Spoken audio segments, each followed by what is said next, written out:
We have fresh reaction tonight to the autopsy report released in the death of Jada Johnson. She was the 22-year-old mother who was fatally shot by a Fayetteville police officer during a struggle to disarm her while she was suffering from an apparent mental health crisis.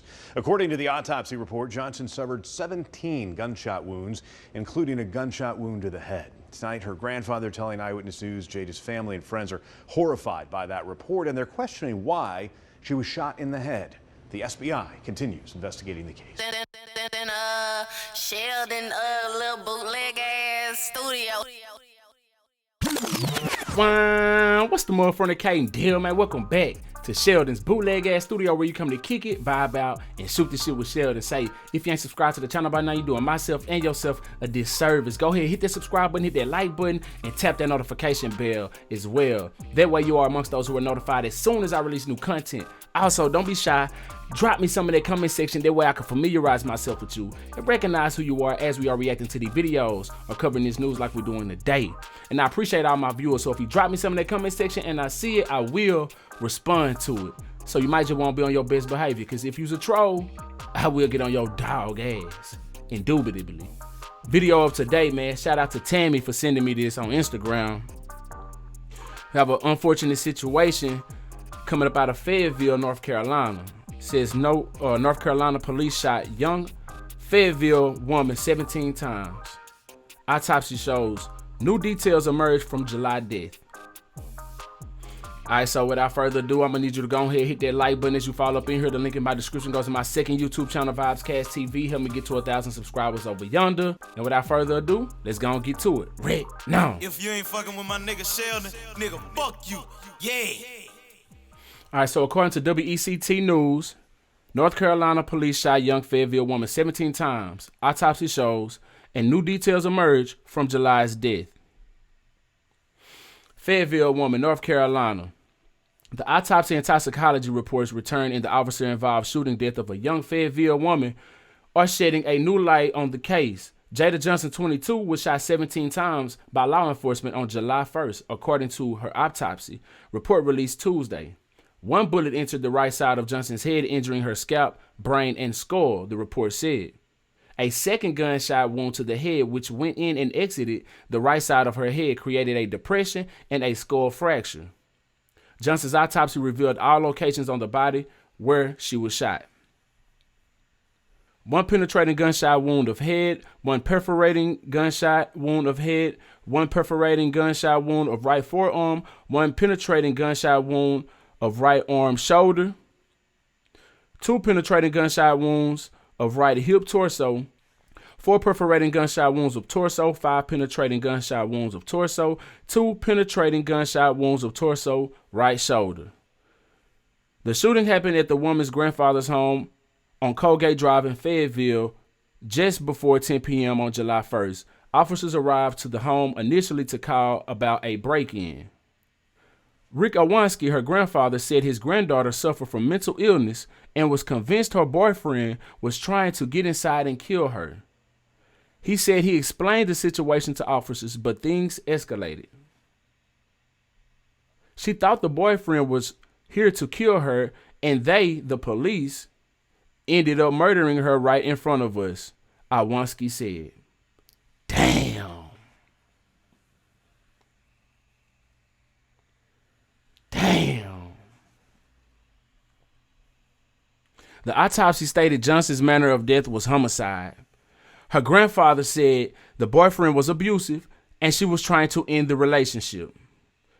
As the investigation ensued, both Officer Zacharias Borum and Sergeant Timothy Rugg were put on paid administrative leave pending the outcome.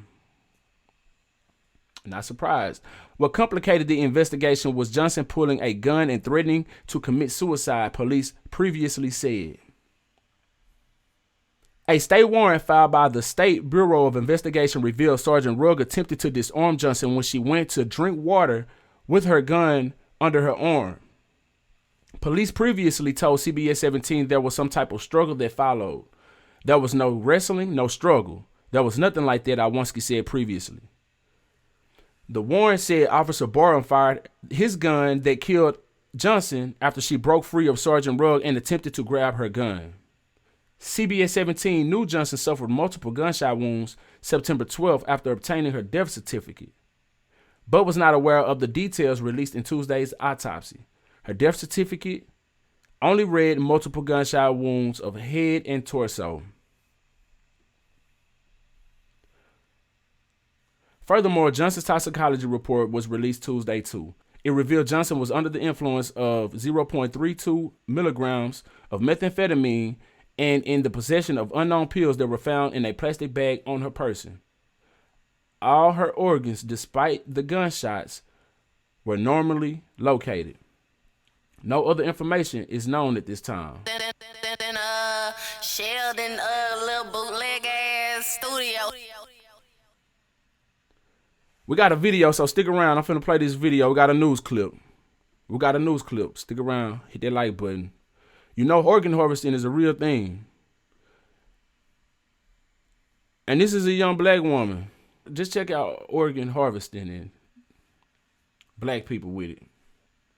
I can lead you to the water, but I can't make you drink it. I ain't saying this is the case with this, but it's awfully odd that, you know, a lot of black people's organs are found in perfect shape and in good shape when dealing with the dominant society, and when they take us out, you know what I'm saying? Like, I mean, I just find it quite odd. Hit that like button, subscribe to the channel if you ain't already. Let's get into this news clip. Preliminary autopsy reveals Fayetteville police fatally shot a 22-year-old woman 17 times inside her grandfather's home earlier this year. CBS 17's Justin Moore is live now. Overkill. Closely, and Justin, you've spoken to the family. Yeah, I did. I talked to the grandfather of Jada Johnson, and he tells me he didn't want to appear on camera because he is still reeling all the horror of this incident. I can only imagine. Fayetteville police shot and killed 22-year-old Jada Johnson after responding to a 911 call at her grandfather's home back in July. Johnson's autopsy reveals she was shot 17 times, including twice in her head, back, and chest. There was no wrestling, there was no struggle, there was nothing like that. In July, her grandfather told us Johnson was having a mental health crisis. At some point, she threatened to kill herself with a gun. While she was opening a bottle of water, we're told by police there was a struggle that ensued, and that's when officers shot her. The autopsy also reveals her body was brought into the state medical examiner's office with her hands cuffed behind her back. The toxicology shows meth and alcohol were in her system at the time.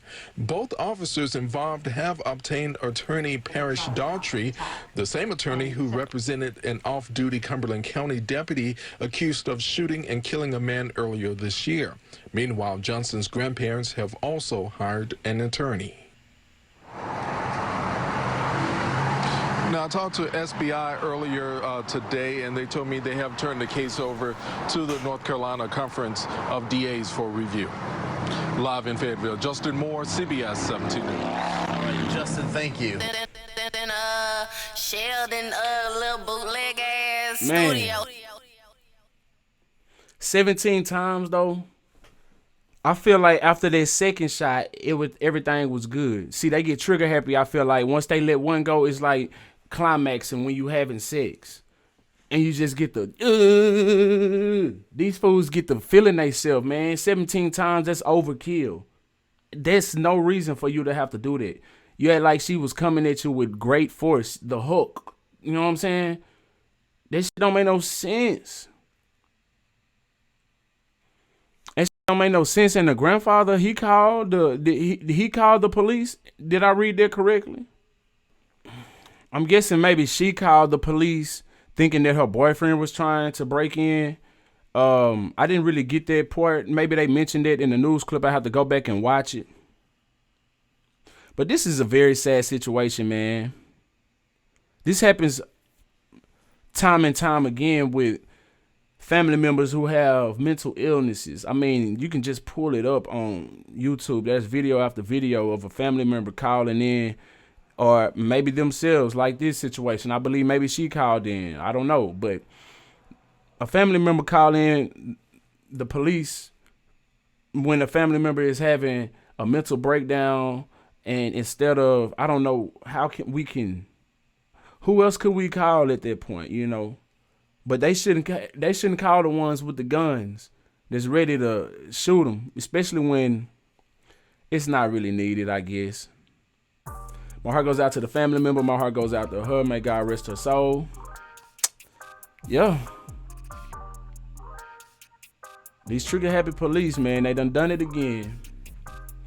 Anyway, leave me your thoughts below. If you vibed all the way out to the end, I really do appreciate you. Make sure you hit that like button and subscribe to the channel on your way out. If you hadn't already, the link in my description goes to my second YouTube channel, Vybez TV. Do me a favor, help me get to 1,000 subscribers over yonder. I could really use that. You feel me? Also, Cashapp, $Sheldon, Vybez 903 for those that want to donate to the channel. $1, $10, $50, $1 million, whatever you want to bless the channel with is gonna be all appreciated and received as a blessing. Until next time, I'm SheldonVybez. I'm gonna need y'all to be cool like the other side of the pillow. Stay light on your toes, like you suppose. Oh yeah, and If you ain't fucking with my nigga Sheldon, nigga, fuck you. Yeah. on God.